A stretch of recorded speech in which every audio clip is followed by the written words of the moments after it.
Three, two, one. Should be live. What's up? Howdy, folks. How's everyone doing? Doing Long good. time no see. It's been a week, Yeah. It has been a whole week. an entire week. How about that? I can't even believe it. I'm losing track of my days, man. It's ridiculous. No, that's fair. That is completely fair. I've been I've been so off, like day wise. Because good old severe storm season. Yep, Kicking it's. back in the full swing. Yeah, it's it's May, and it's gonna happen unless you believe the ensemble models, which tend to say that May is canceled this year, and that everybody's chasecations can just end. Doesn't look fun. Chasecations. And Where's from your next chasecation to? Dude, I need to go back to Norman. I need to go back to Norman. I need to. Oh, I I think need that's the something to goal. But happen in Norman. yeah, it's true. But at least in Norman, you got easy access to basically anywhere. Like I want to chase in Kansas. I've never chased in Kansas yet, which is I haven't chased in bewildering. I Kansas know. either. I I've well, only I've chased in Oklahoma, Arkansas, and Texas. I haven't Which been to Arkansas either. one of those things just doesn't belong there. Yeah, my chasing like is very limited to Oklahoma and Texas, but I didn't have much Don't time go for wrong. like the big road trips and stuff.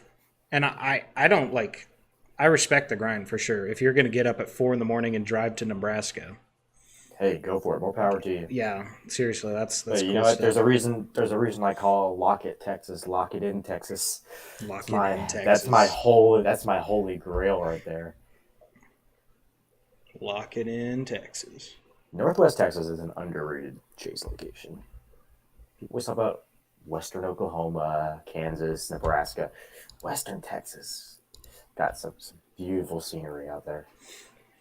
Man, I there's there just isn't much that beats chasing in the plains. Like it's so it's a real vibe because there's not. Yeah, you can keep your Dixie Alley rain wrapped wedges moving at 70 miles an hour. I'll keep my bird fart stovepipe over in a field any day of the week. The nice photogenic guys.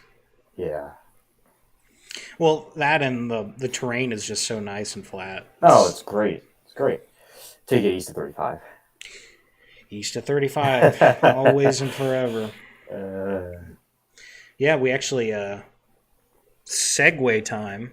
We actually no, had a clip on Chasing East of 35 that just we got did. published. If you don't watch our cool little clips, they're bite-sized episodes Yeah, if in you don't want to sit little. there, if you hate hearing us talk for an hour and a half, you know, can stand us for 3 to 5 minutes at a time.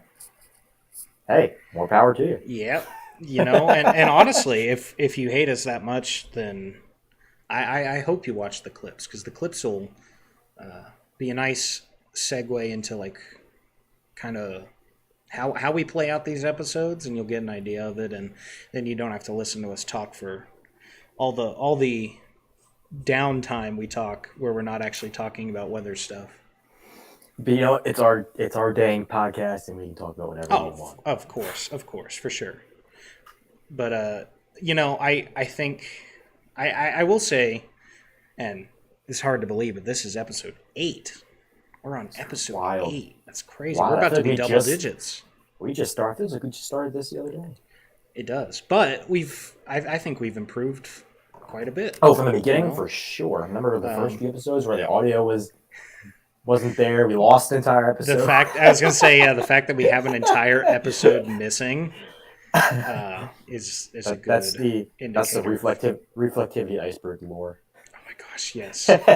Speaking of iceberg lore, um, I can't think of any better way to start out this episode than just fast tracking to our new ish segment, the WX Oh, files. go do it. Let's do it. Because like, and if you're new, this is a relatively new segment we've started.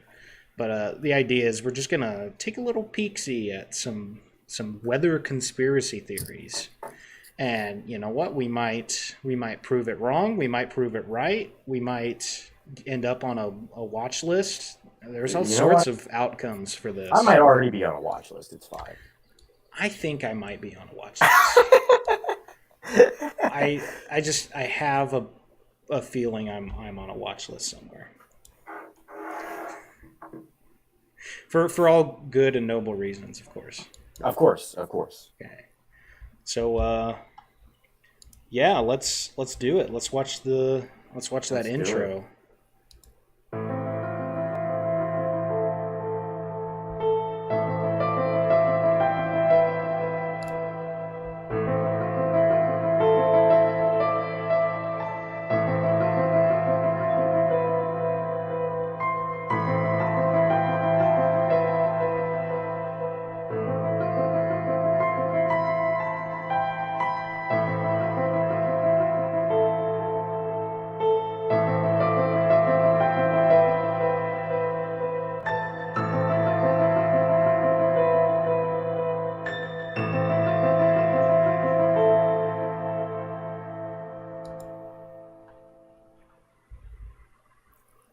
It doesn't. It gets better every time. Some of your finest work. I mean, It gets really, better every time, It's I think. incredible. It's incredible. We need I to just- upload that clip. Just to the intro. Just that to TikTok. Like that could be our TikTok. Right That could. there. Yeah, we do technically have a TikTok. I don't think we've done anything with it yet, but We can even put that on Twitter. I think that'll bring in people just The watching WX that Files? alone. we Yeah. should do that. We'll do that. We'll throw up. We'll throw up a WX intro clip. No, my favorite man. part is Ben Castle, the one and it's only great. Ben Castle. For those of you who don't know, Ben Castle never had the pleasure of meeting Ben. The reason he's perfect is because, well, in the same way, Dusty has to explain why he is the way he is. Ben Castle. Ben is just the way he is. Ben Castle is the way he is. But yeah, we love Ben. Can't wait to. We've had him on. If you missed that episode, check it out. He's a Definitely have him back he's a on. wild He's a character. We love that He's a man, hoot. and we're gonna have him on again, hopefully soon. But yeah, today's weather conspiracy once again comes from the bastion of intellectualism that is r/conspiracy on Reddit. And I don't want to discount it completely, but this is a strange one. So right off the bat, the title of the post is "Extremely Strange Weather on the Easy Coast." I'm assuming that's supposed to be East Coast, unless there's an easy coast I don't know about. No, I mean the Y and T are right next to each other in the Yeah, keyboard. So that's I imagine why it's it's split. supposed to be East Coast. But yeah. So you're from the East Coast, I kind am. of, sort I am of. from the East Coast. Half of you, and Oh, the yeah. other half is Florida man. But we like Florida man. Yeah. We like both halves of Will. We like Florida man and we like East Coast Yeah. Will. You never know. I might Eagles go to the will, beach. if you will. I might go chillax at the beach one day and burn down a 7-Eleven tomorrow. You never know. It's just Keeps you on your toes. It's the duality of the half Florida man. We should have a conspiracy on the Florida man. There's a lot to work with there. I can tell you that. It's just one guy that does all the news Yeah, headlines. It's one guy. Yeah, all those headlines that the police just haven't caught him yet. There's just one Florida man. Okay, so extremely strange weather on the East Coast. So this young gentleman, Steve X42, is about 300 miles from Ohio in northern New Jersey. Oh, that's your first problem. That is Being in New that's Jersey. such a random like. Who uses that as a measurement? Yeah, I'm on the East Coast. I'm 300 miles from Ohio. That has nothing to do with anything. How many miles from Ohio are you?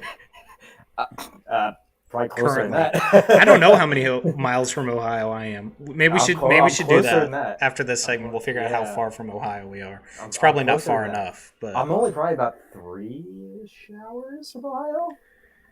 it's definitely gonna be more than 8 for me. Oh yeah, It's gonna be, I'm a ways from Ohio. I'm in direct threat from Ohio right now. If I were all the way across the world, I'd still be too close to Ohio. I'm just kidding. People from Ohio, we love you. We don't actually. Maybe It's a maybe meme. not. I It's don't a know. it's a meme. So Steve X42 is experiencing a lot of weird weather. Warm, thick fog that's making everything sticky. The rain smells super weird, and of course, the gross film all over his skin that cannot wash off. Sky is a blanket of dark gray, and it's been close to 70 degrees here since the accident, which is abnormal for February. So it is important to point out this is in reference to the train Oh, derailment gotcha. that happened a little bit ago in February, I'm assuming. Gotcha. Well, I can tell you right now, it ain't from that. And this segment here is what interests me. I've been waking up with nosebleeds, have trouble sleeping due to sinus issues. A few of my coworkers have called out sick recently. Has anybody experienced similar?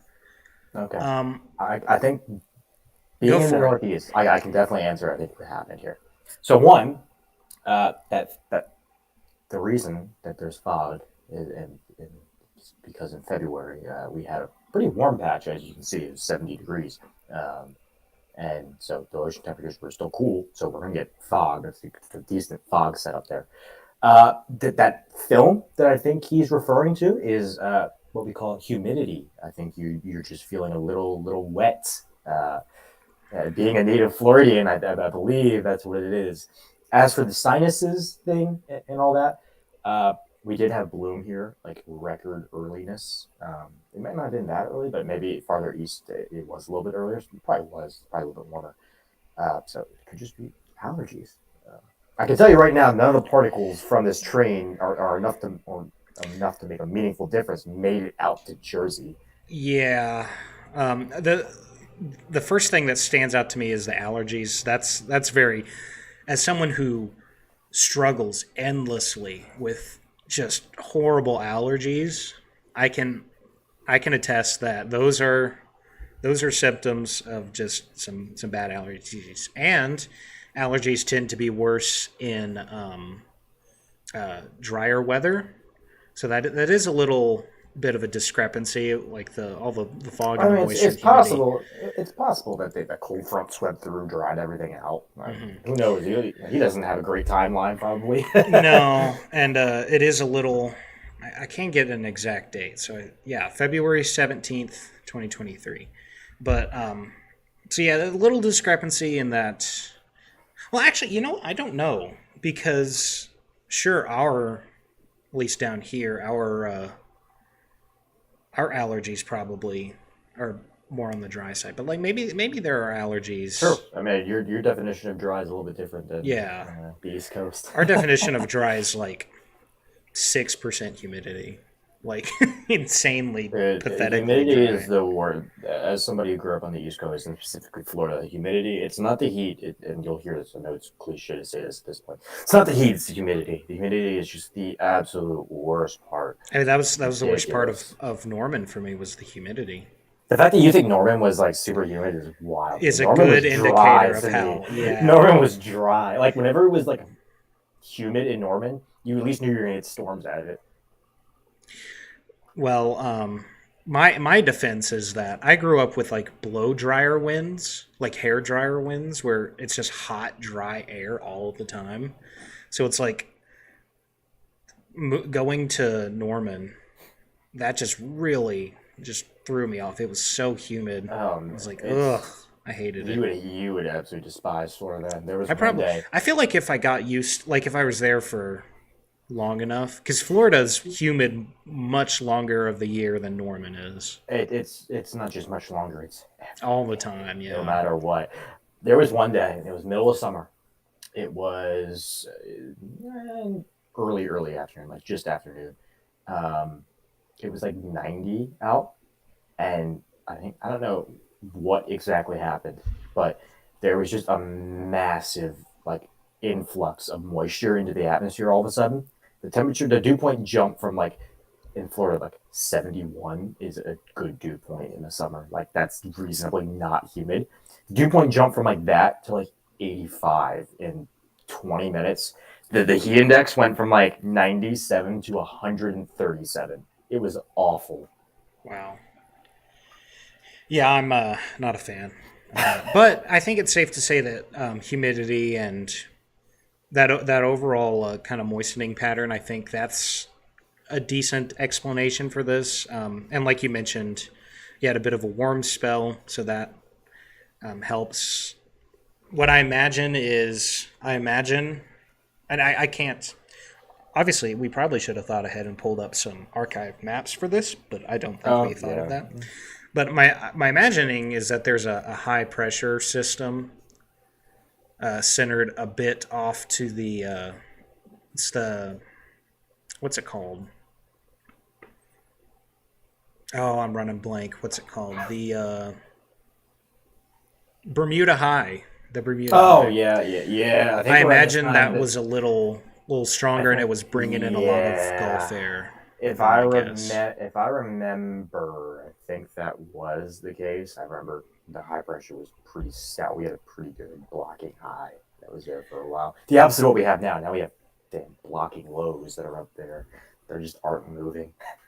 And the reason Steve may have mentioned Ohio is because maybe this person is from Ohio and is not used to Well, it's probably because New Jersey. the train derailment happened in Ohio. I think Oh, that's probably duh. why. That makes way more sense.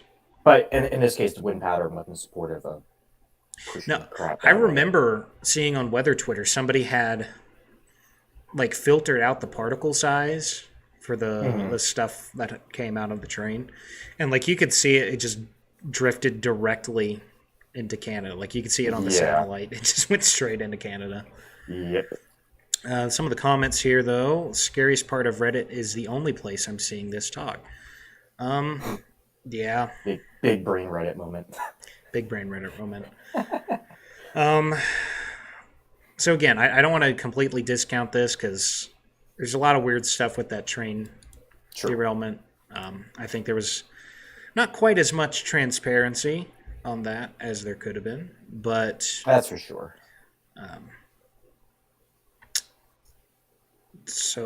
yeah, that could have been exposure to gas of some kind. Kind of doubt it. this this person's suggesting get a World War One mask. Acid Because I just rain. have one of those readily available. You don't? I do.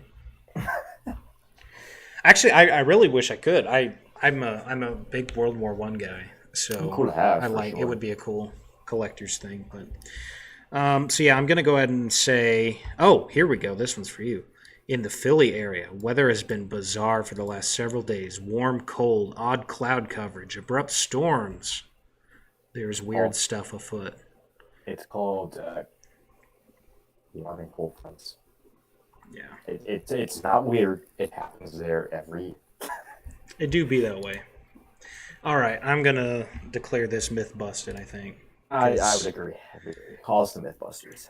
Move out the way, Jamie and Adam. We're in now. myth busted by Collin and Will. But yeah, that was today's WX files. I'm not sure. I guess how we're going to play this series out or this little segment out, but I think the idea is to do it every now and again, not make it a weekly thing. But yeah, weird weather in New Jersey. That's cool.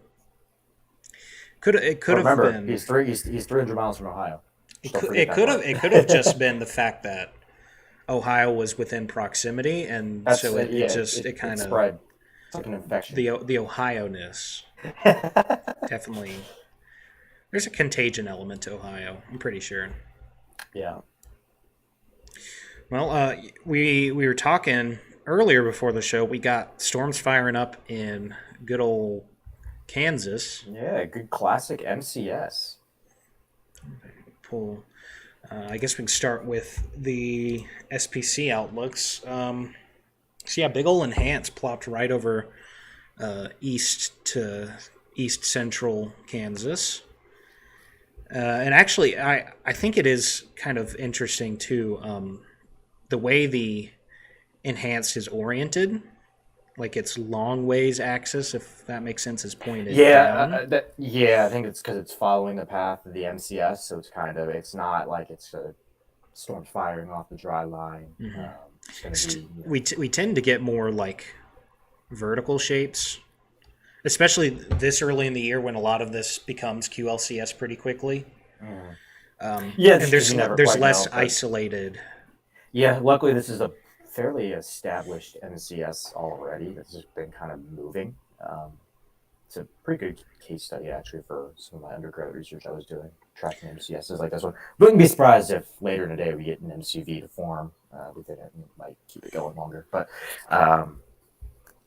yeah, I think the main threat today is going to be probably high winds and maybe hail. Could see the occasional storm fire out ahead of it. I'm not entirely sure how good the forcing is there. The MCS looks kind of like it's in its own little pocket there, so I'm not too.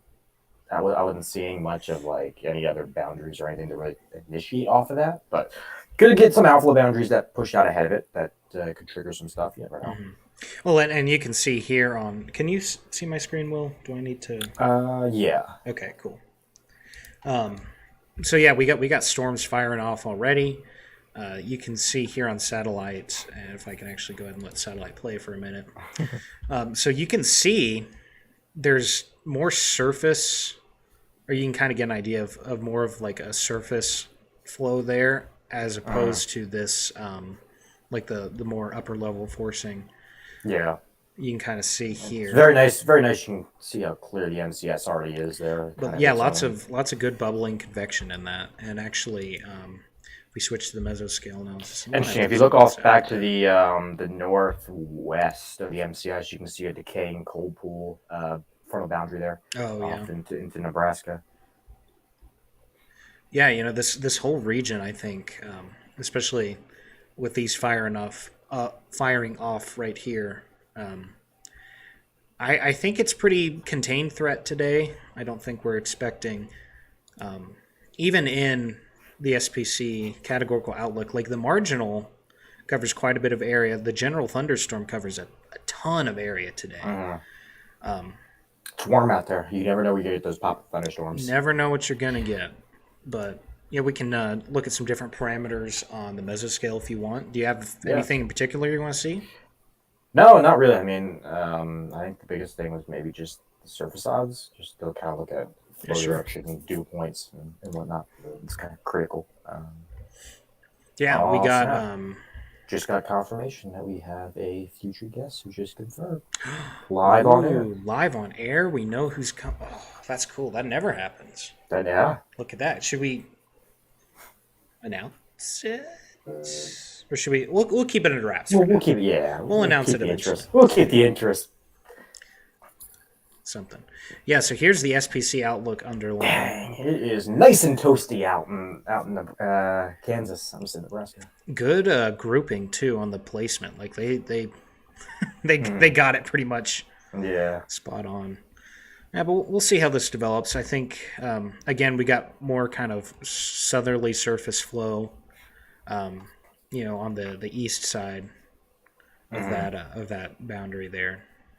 Yeah, it'll probably propagate a little bit. You can see kind of in the bottom of that enhanced area, they expect it may propagate a little bit south of east rather than straight southeast. So it'll probably dip a little bit. It won't be even surprised if it makes a bit even harder of a southerly turn. You just kind of never know with these things. Depends on where the axis of instability and moisture is. So, Well, and again, just to kind of compare, if I go back to the surface obs, you can see the wind bars on this. We got a lot of southeasterly surface flow here, but when you switch to, where'd I go? 500 millibar, that's definitely more of a southwest or westerly. And so there's a decent amount of shear that's going to help these out. QLCS. It's a surprise tool that'll help us later. Yeah, QLCS tornadoes are certainly possible. You can never really prove them out with MCSs. I'll admit I haven't looked too deep. I thought I said I never talk about severe weather on here. I haven't looked too deeply into it today, but just know what I know about QLCS events. Well, we'll keep our eyes on this as we move throughout the episode today. See how this develops. But yeah, we got a storms firing off live on air. That's more than we have on some days. So, oh, I switched back over to satellite. Look at some of the outflow on this. You can see kind of some of these outflow pounds. Oh, you there? Oh, he's gone. Why does this keep happening? Uh, you there? Can you hear me? Hello? You there? Cool. Hello? Okay. Okay. It I kicked me don't out. know what happened. I don't Well, know if that's like my internet like uh, drops it could or even be something, or mine. is I that don't know. Streamlabs is just being weird. yeah. Oh well. Anyway, what I'm saying was I was just watching the outflow there. It was kind of cool. Mhm. But yeah, I don't know why that's the case.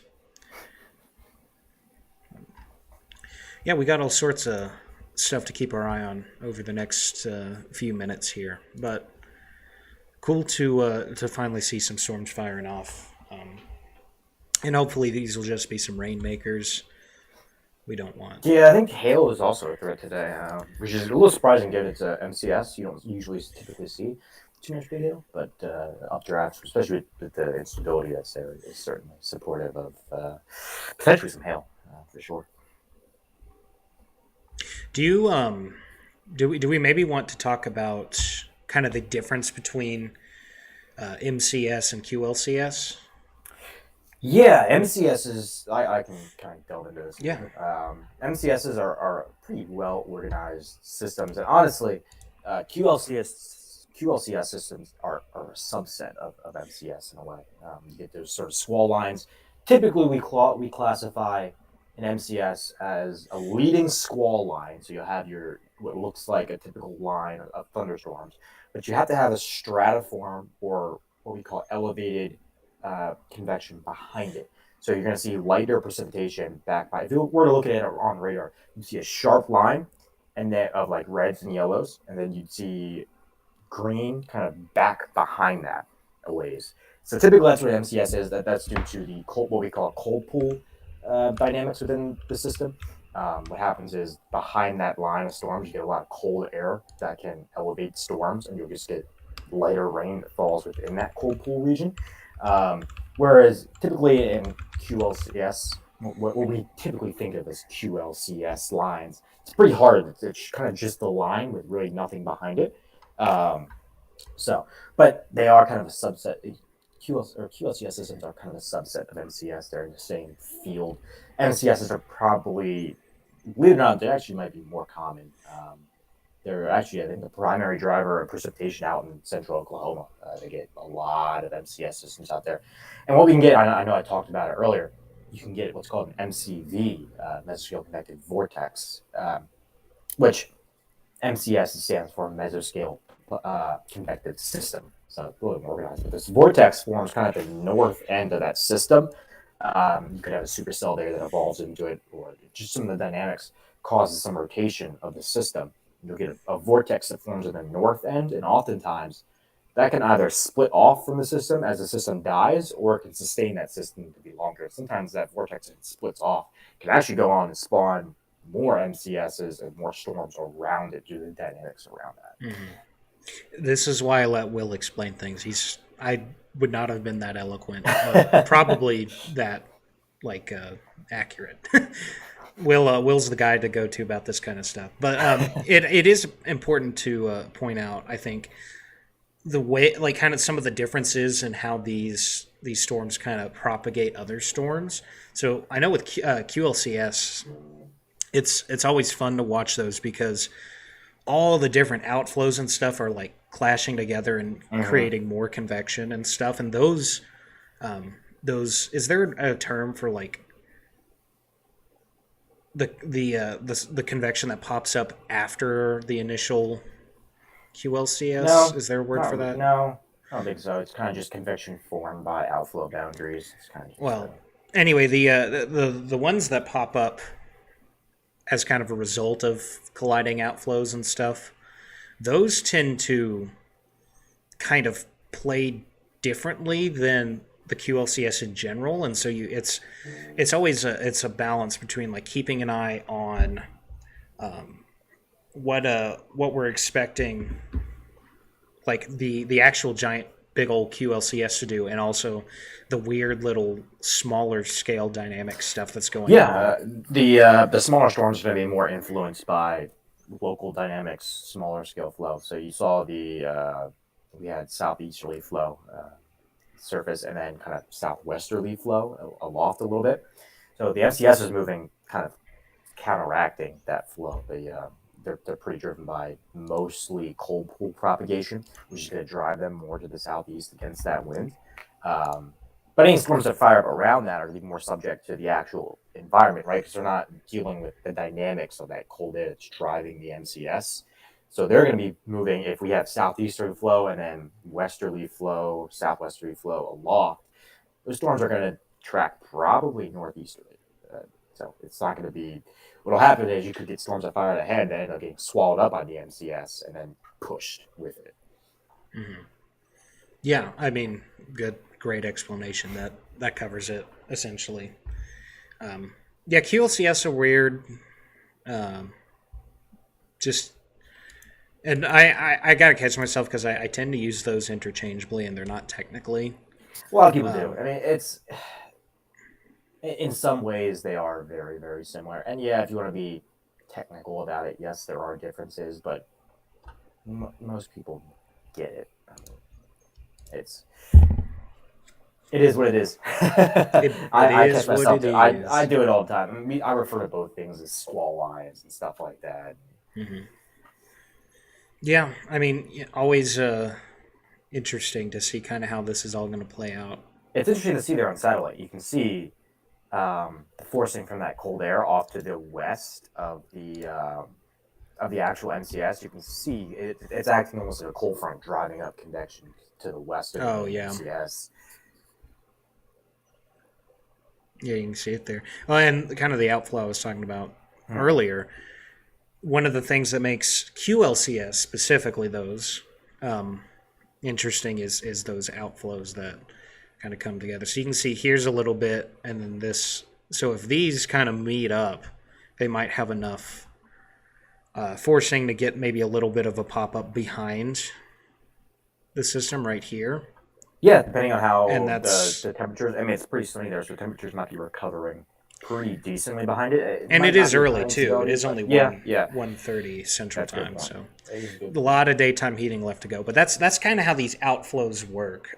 When the storms drop all that, because they essentially work like your lungs. Like you have to breathe some in, but then you also have to put some out. And so the outflow is what's being produced by the storm. And when that hits the ground, it can't go through the ground; it has to go out.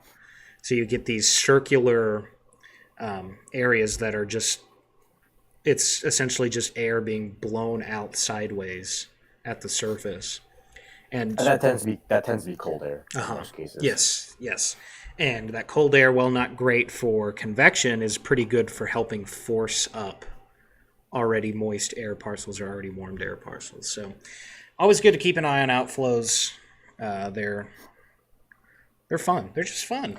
It's worth Outflows are noting, fun. if I remember correctly, and I could be way off base here, but the El Reno tornado, was formed off of a stationary front that was influenced by outflow boundaries from MCS in Missouri the day before.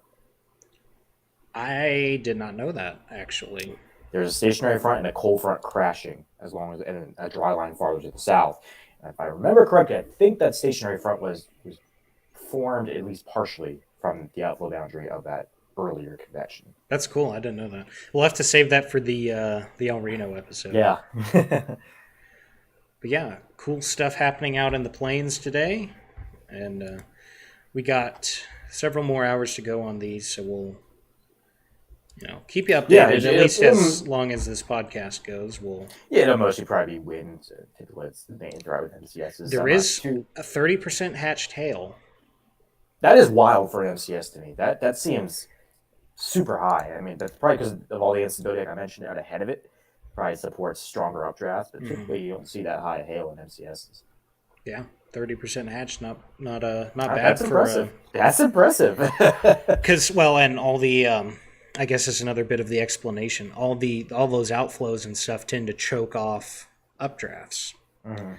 and so you're not going to get a solid updraft if you have a bunch of cold air seeping in and cutting off your fuel source. On So that note, there is I don't know if I might have talked about this before, but there is a new measurement of cape that most people are adopting. Not most, new some. cape measurement, huh? It's called E-cape, which is EK. entrainment cape. And what it does is it takes Ooh. into account the impact of dry air and whatnot around an updraft and shear as well.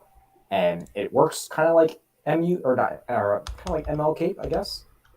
But it tends to be a fairly accurate representation um, of how things evolve. Like sometimes E cape can be greater than SB cape Okay. because it takes into account impacts of the actual atmosphere, which I think is incredible. That's interesting. I I've haven't seen the this SPC has how new started is mentioning it. this? A guy at Penn State, Dr. John Peters, has been working on it for a few years now, and the SPC has very recently started mentioning it. You might see it now and again in some of their synopses. They've started including it. Man, I don't need a whole nother I don't need a whole nother weather term to learn. It's There's it's I love using it. Wherever I can find it, I love it. wait a minute. So I just googled entrainment cape. The first thing is a paper. One of the authors on the paper. Do you want to guess who it is? Who is it? One of Dr. the John Dr. John Peters. let me this is just the first one I pulled up. I didn't Okay. Oh yeah, it is John Peters. It should be. I can't remember exactly who. But there are some big names that worked Okay. on Well, it. this is what I was referencing. I misspoke. A it wasn't one of the authors on the paper. It was one of the people they referenced. One of the papers referenced by this. I guess I can just share my screen instead of describing it to you. So this was the paper I pulled up. Oh, that looks awful. Ugh. This was the paper I pulled up. There's John Peters. But what caught my eye was on the Google page. They had the references listed, and that confused me. But the one that caught my eye, if I can find it again, it's gonna be at the bottom. There we go. G.J. Zhang. Oh yeah. That was our cloud physics teacher. Yes. Yeah. Yeah. There's a lot of big people that worked on this, and I think in the coming years it's going to be more widely available for viewing and whatnot. So here's a. Oh, maybe that wasn't. Okay, never mind. Same initials, different guy. Lot of different names and stuff to go there. That was a completely useless side tangent. I'm You know, sorry. it's That was so fine. It's useless. fine. I was like, oh, hey, it's a name I recognize, and then I just got completely sidetracked. Oh well. Yeah. I've never heard of entrainment cape. This is new. I'm gonna have to Be on look the into lookout that. for it. It's going to start popping up more and more in the future. Entrainment cape. Yeah, that's. I've never I've never been able to like straighten out in my head the differences in all the different capes. Like There's a lot for those. I generally know them, but like in the moment I have to sit and think. I'm like, okay, wait a minute, this down, I mean, okay, yeah, and I have to like think it there's out. surface based cape, there's most unstable cape, there's mixed layer cape, there's effective cape, there's 3 cape. Yeah, it's a lot. What was the one? I vaguely remember one of our classes. That professor was like, "Never use this kind of cape. It's bad. Don't use it." What It was surface-based cape. surface base? Yeah. I think it was Becerra was vehemently against surface-based cape, which makes sense because surface-based cape It's, always overdoes for the most part. so It's what? you, Mixed you're layer not cape you're, then? typically that's what I use is mixed layer because look, if mixed layer is good, you know everything else is going to be good. That's fair. That's fair. Yeah, I never remember the difference in the capes.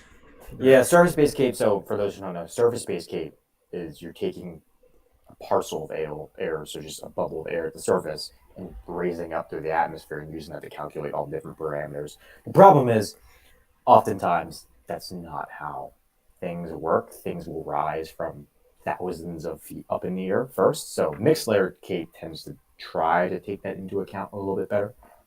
It looks at a layer of the atmosphere and averages that, and then uses that to raise that parcel.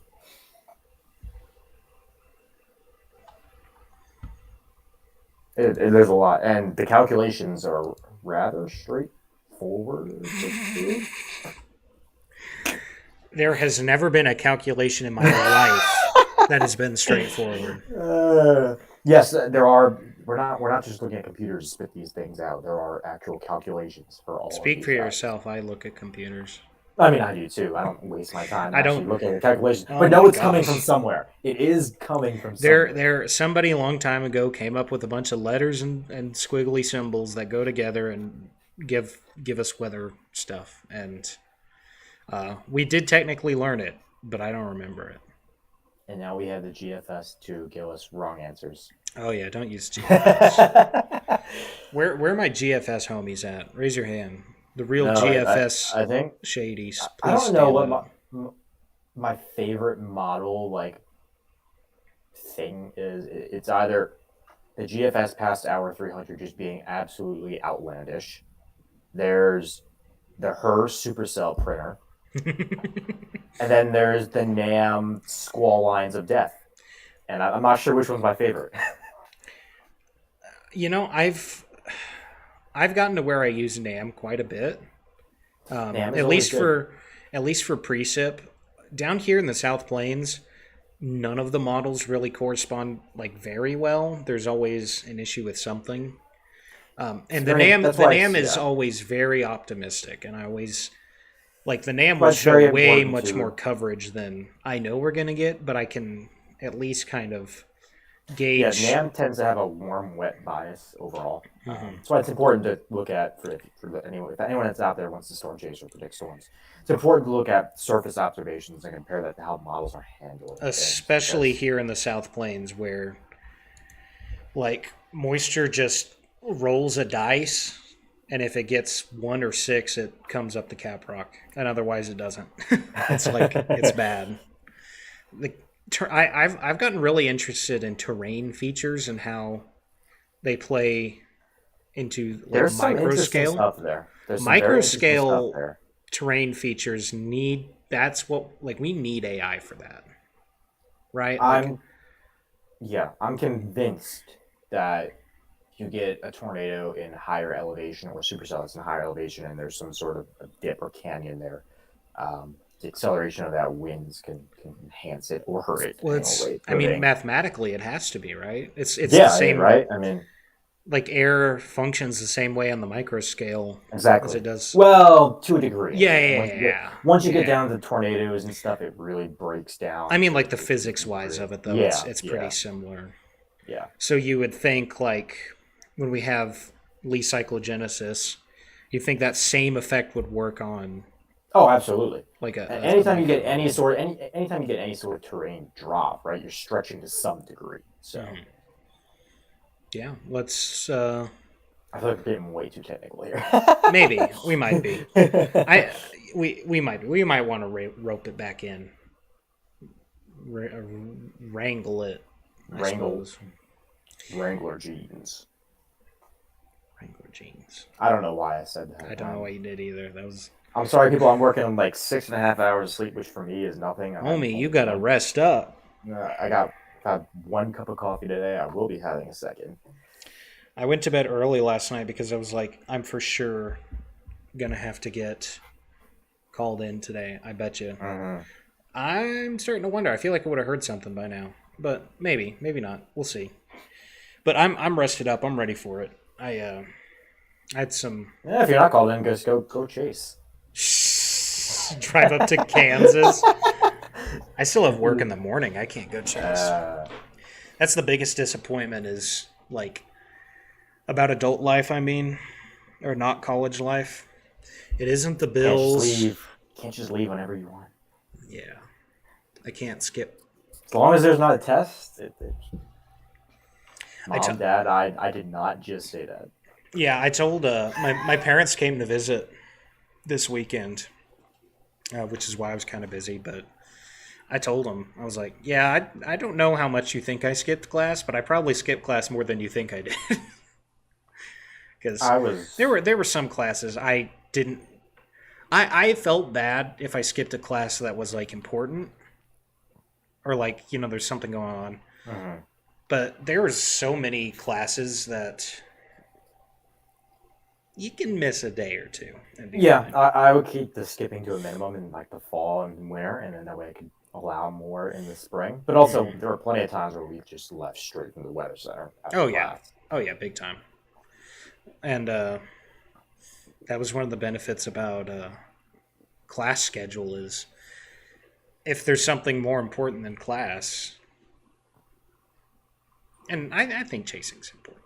So Didn't I don't remember who it was.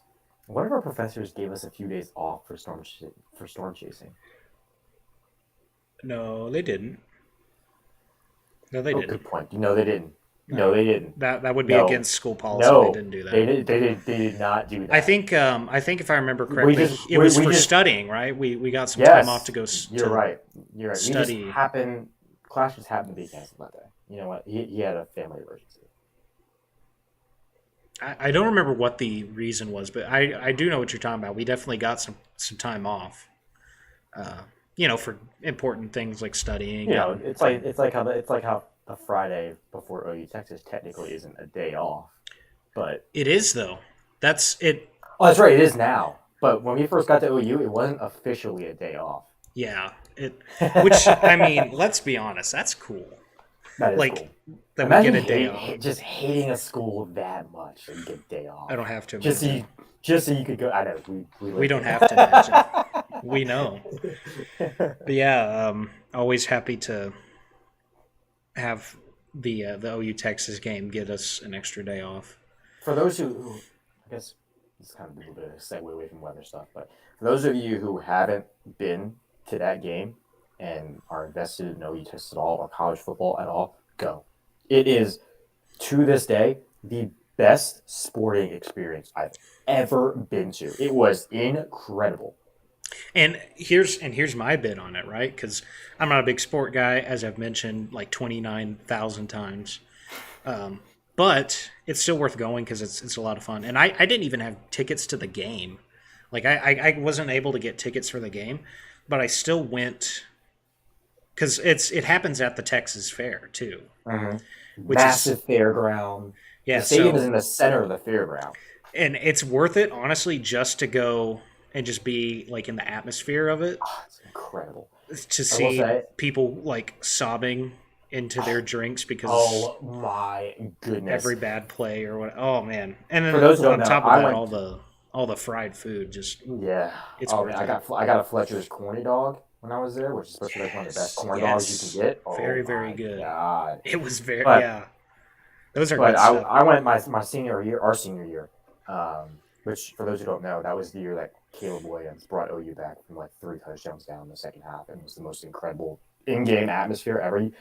They say like you can feel momentum shift in a stadium because what they do is they split the stadium 50-50 OU Texas fans. One half is Texas, one half is OU. You could feel the momentum shift from one side of the stadium to the other. It was awesome. And then leaving the stadium, seeing grown men in burnt orange sobbing. Oh my gosh, just the icing on the cake. I'm just happy for the food. I'm there for the food. Oh, the food was incredible. Food Dude, was incredible. okay.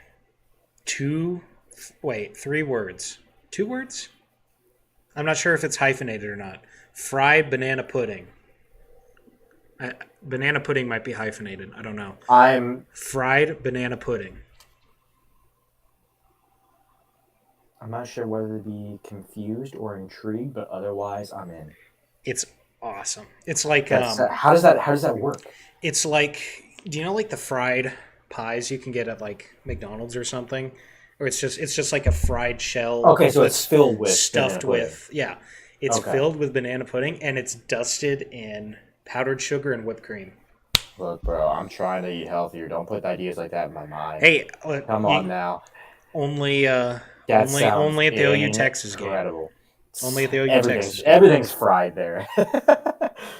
You get a Fletcher's corn dog, it's straight out of the oil. Oh yeah, oh, it was like sopping with grease. It's great. Oh, it's so good though.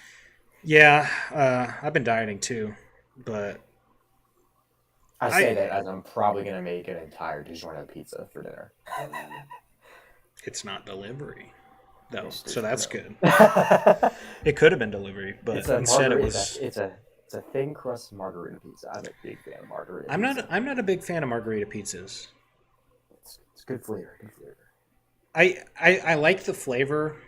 I just it's so basic to me. It's just sauce and Yeah, got tomatoes some and tomatoes and blobs of mozzarella. But cheese I'm a and big basil, fan. right? So Basil this is a leaves. yeah, they can be. This is an interesting question because I've heard mixed opinions on this. What are your opinions on ricotta cheese? It depends. I'm not like so I'm not gonna just grab a spoon and eat ricotta cheese out of the Hmm. thing. But I like it in stuff. I like it in like ravioli and I Hmm. like it in like lasagna and stuff. Yeah, I, you I put ricotta like in it. anything. You put ricotta on anything baked. I'm in. I like it. I don't know if I'd like it by itself. Honestly, I don't think I've Yeah, ever I tried. can't. I've never just grabbed a spoon of ricotta. Yeah, I don't think I'd. Yeah, I don't know if I would do that. It's not like a slice of like American cheese where you can just unwrap and eat it. So next episode we're each gonna buy a tub of ricotta and just snack on it Oh through the God. episode. You know what? The sad part is I'll probably end up liking it. I mean I can't imagine I would be the worst thing ever. No, it's not. You're not. You're eating blue cheese. Would you I'm just not. eat blue cheese, just No, solid blue I cheese? don't eat. I don't eat blue cheese regardless. Really? I'm. There's mold on that. I'm not touching. I get all cheeses technically like the same thing, but no. I I don't know. I've had it on salads and obviously I've had like blue cheese dressing, which is pretty good. I still prefer ranch. Like if it comes down to like dipping for wings, it's gonna be ranch. Dude, I used to be a massive ranch hater. Like I used to hate ranch. Really? Now I love ranch. Kylie's friend gave me a recipe for homemade buttermilk ranch. When I say when I Ooh, make this, dude, and I put it on everything, I put it on everything. that's cool. It's so good. Yeah, like you have to homemade, like you have to like homemade ranch make. Yeah. What am I trying to say? You have to make you have to make ranch homemade because Oh, it's like better. do you know like this like the ranch you get at like a steakhouse or something? You know how that tastes like way different than the ranch you get at the store? Yes. You have to make Because your own if you want that they kind of add the ranch. spices into it and all that stuff. Well, and it's honestly I think it's just cuz it's like milk mixed with powder. Yeah, But well, like actually, in Hidden my Valley recipe, doesn't yeah. taste like steakhouse ranch. And if you No, buy ranch that's supposed to taste like steakhouse ranch, it doesn't. It tastes like Hidden Valley yeah, ranch. mine, the recipe is the Hidden Valley packet of the Okay. powder, the buttermilk powder. Mix it with mayo and buttermilk and then a bunch of different seasonings, and it comes Is out. there mayo in ranch? I guess so. I guess Huh. so. Never knew. Yeah. Look at that. You learn something every day. Oh, excuse me. I just like inhaled my spit. Oh, that's the worst. I hate that. I'm so sorry. That's the worst. Wow. I've had like hiccups and just like it's just been torturing me the last several days. It finally stopped last night. So, you know, knock on wood. But Yeah. man, it's been tough. Maybe that's from the train derailment. All the Maybe. You Ohio know, chemicals are yeah, you gotta making me. calculate your miles from Ohio to really confirm that. Oh yeah, we were going to calculate how far we are from Ohio. Oh yeah. Let's see. Let's see how far I am. I forgot about that bizarre. Let's just throw up good old Google Maps. All right. Okay, there's no that person's lying. 300 miles from Ohio. Yeah, they're not 300 miles from Ohio because guess what? I'm 300 miles What from is Ohio. this? Why is this? Oh, I guess I have a bunch do, of do, do, places saved for some reason. do miles work differently in New Jersey? They probably do. There's no shot that I'm 320 miles from Ohio and they're 300 miles from Ohio. All It's right. not how that works. Is there a measuring option with Google Maps? I thought there There was. probably is. There's also websites you can do it on. Oh, okay. I thought for sure that I could just like click and drag. You can do that easier on Radar Scope than you can on. Honestly, radar scope's about. I'll tell you how I measure things these days. I guess I can. Ohio. Yep, there it is. Ohio. Will I go there? Oh no. Actually, I'd like to visit Ohio one day. I'd like to visit every U.S. state at some point. That would be cool. The place I really want to go is Yellowstone. I need to get out there. I've always wanted to go to Yellowstone. I've always wanted to go to the Grand Canyon. I've never been to the Grand Yeah, Canyon. that'd be nice too. I don't travel much. I I don't have time to travel much. But where would you, if you had unlimited travel tickets, where are you going? Top like 5 places. Ooh. Italy. I gotta go to Italy. I want the food, man. The food, the history. I go to Italy. I think Japan would be pretty fun. Probably. Yellowstone, like I said, would be awesome. I want to go to Alaska at some point. Damn, what do I want to do with that last spot? Hmm. Germany, maybe? That'd be cool. Sausages, bro. Just load up on sausages. One year, my family, there's a town called Helen, Georgia. It's up in North Georgia in the mountains. This entire town is German themed. The entire town is German. Just a German town. Yeah, and the food was just outrageous. Oh my gosh, I got Jaeger Schnitzel, which is just schnitzel with like a gravy sauce on it. That sounds good. Oh my gosh. Dude, yeah. I think Germany would be cool. I think my places I don't like I overlap a bit. I think Japan would be cool and I think Alaska would be cool. But I'd rather live in Alaska. It's a little too isolated for me, I think. I would be down for maybe just like 2 or 3 years. I just want to go up, camp out in a cabin with a fireplace and like just live off the land for a bit. I think that would be really fun. I'd probably like freeze to death, but it'd be really fun. Like fishing for your next meal and that kind of stuff. Yeah. That'd be cool. Yeah. I'd also kind of like to live in Japan. Like, dude, at minimum, I think like a nice like week-long vacation for Japan would be pretty cool. Yeah, it'd be cool. Because like I want to sample all the street food. I love like Asian food in general, but like Japanese food specifically. I would love to just sample some of the street food. Yeah, I'm sure it's cool there. They have a lot of cool stuff there, man. Like, there's just a lot of cool stuff. Like, I forgot how big it was, but I've recently gotten back into Pokemon. Believe it or not, that might make me sound like a 12-year-old. Nah, dude, I love Pokemon. I've gotten back into it, dude. I've been playing. Kylie for our anniversary got me a Switch. I've been playing the new one. I've been playing the hell out of it. Um, So and do you it's only still, play I forgot play how the huge video it is. games? Yeah, for the most part. I haven't played in years. This is the first time I played it in years. You want something weird? I've never played a Pokemon game ever in my life, Really? but You just, I watch the TV shows and okay. I buy the cards. Okay. Actually, I literally have Pokemon cards sitting on. Dude, some of them are expensive. Like, if you can get a rare one, they sell for thousands of Oh dollars. yeah, oh yeah, it's a great investment. Well, Well, okay, it's did you hear not a about the great whole? investment if you're like opening Well, them. yeah. Did you hear about the scam that was going on with that?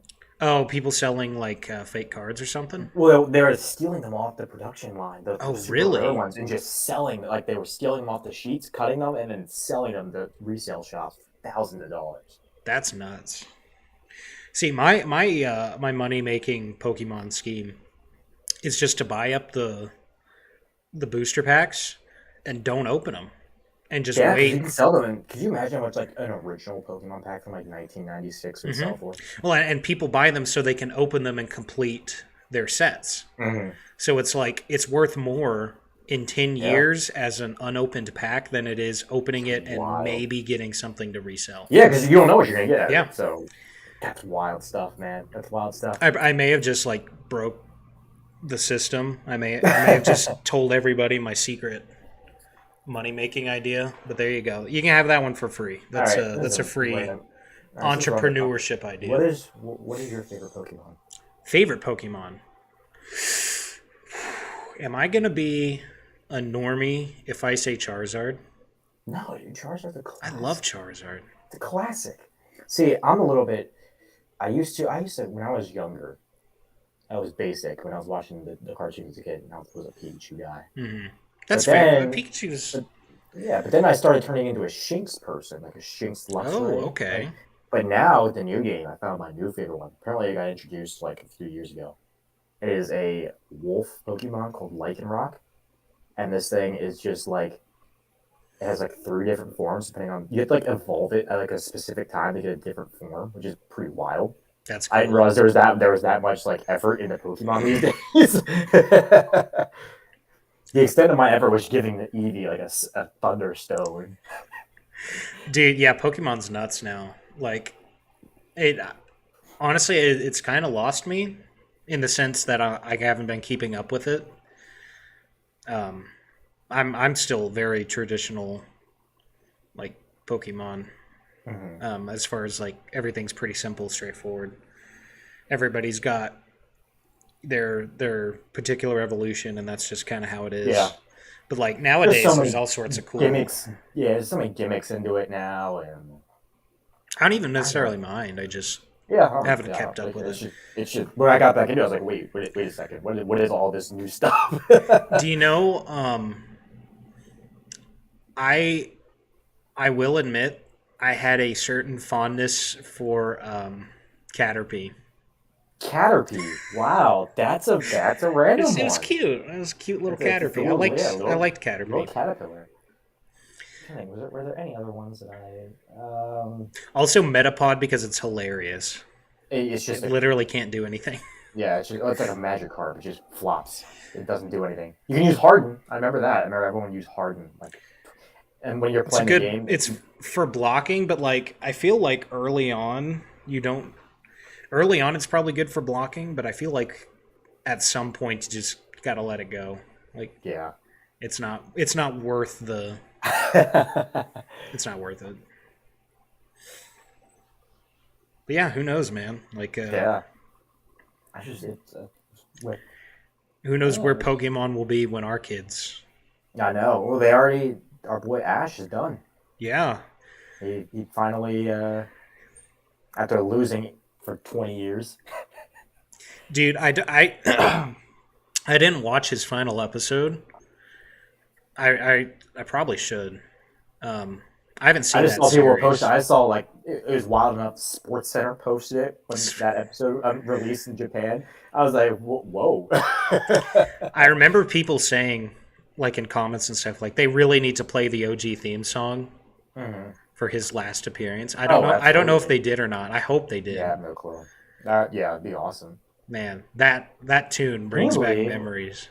Can you believe how long that's been? Like, it feels like so long ago we were kids. I can't believe how watching old we that. are. We're old, dude. I know. Well, I was thinking I started high school in 2014, which feels like forever Yeah, ago. that's crazy, dude. Like 2014, 2014. Filthy Frank was still making videos in 2014. That's Yeah. how old we are. Oh, he left again. Why does this keep happening? I really don't understand. I'm assuming it's just because. Oh.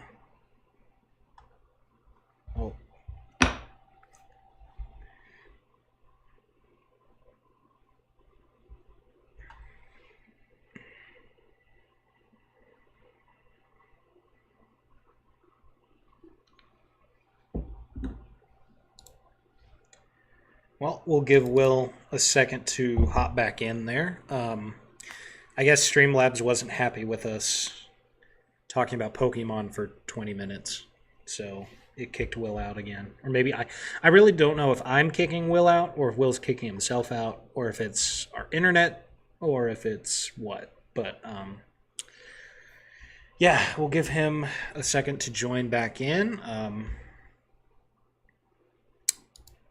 Any minute now.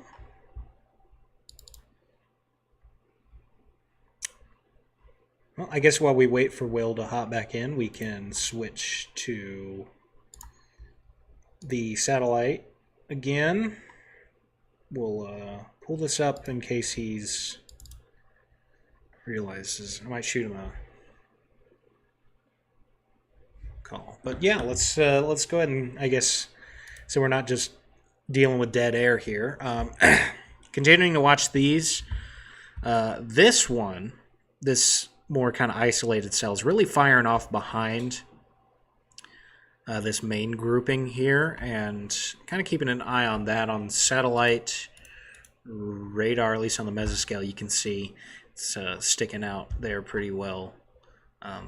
That one, I think, since it's behind everything, it might have a little more difficulty picking up just because it is behind that system there, but we'll we'll keep our eyes on this one. You can also see I've been also watching these little tiny area of clouds that are convecting off of the slope of this little mountain here. So that's a little interesting tidbit as well. Same up here with all these.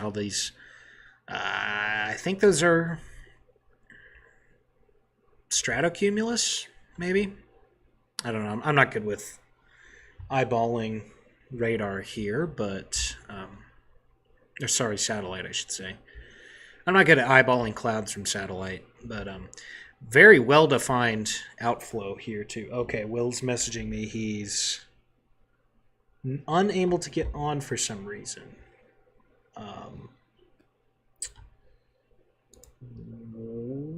Okay. We might have to... I don't know if we'll have to end the stream.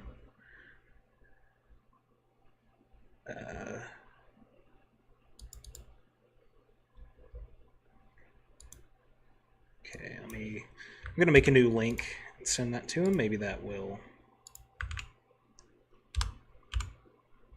New link. We'll see if that does something. We may actually, if... I'll give Will a few more minutes, but we may have to call it there if we can't get him back on. We are over an hour in, so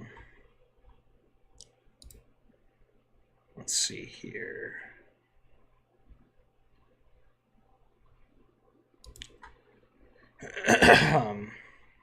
Excuse me. Allergies. Okay, what's he saying? It may be Will's Wi-Fi. Okay. Well, tell you what. Let's do this. Let's just...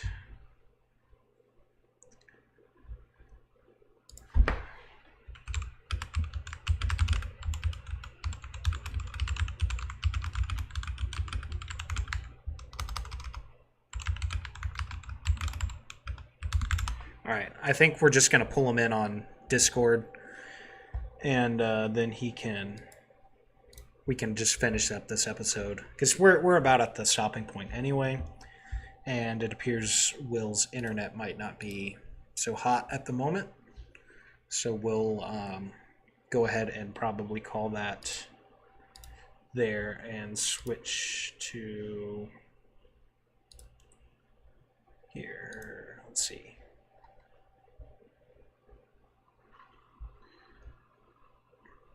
There we go. All right. Will, go ahead and say something real quick, just so I can double check.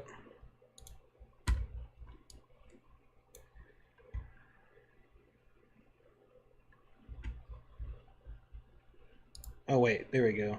There we go. There we go. All right. I don't know what's going on there. Cool. Being ridiculous. Yeah, not sure about that. That may be Nope, internet I think you're muted issue on Discord. or I can't hear you at all. oh yeah, that's because I'm coming through on Streamlabs. I don't want to double up my voice.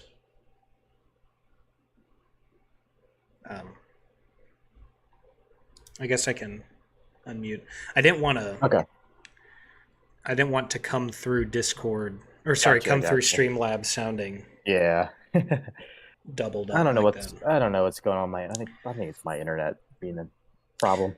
Well, I was saying while you were gone, I took one more look at satellite. Just kind of pointed out some interesting things there. That cell that's kind of firing up off behind the main grouping is kind of interesting. Keep an eye on that. But I guess since we're already about 15 minutes over the hour mark, we can go ahead and call it since you're having some Alrighty. internet. I don't know if it's Yeah. internet or if it's Streamlabs or what. We'll Yeah, take a yeah. look at that here in a minute. But since we are already pretty much up to time, we'll go ahead and call that there. Alright. I'm sorry, Will, you're not able to connect.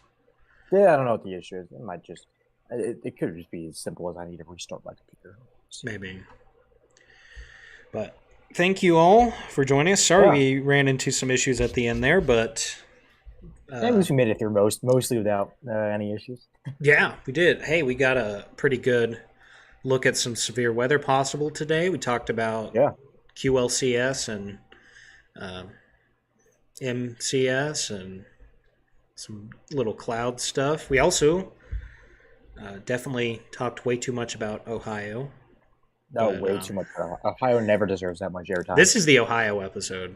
I might change the title to the Ohio episode. Yeah, just do that. Yeah, that's definitely got to be the title. All right, we'll change it.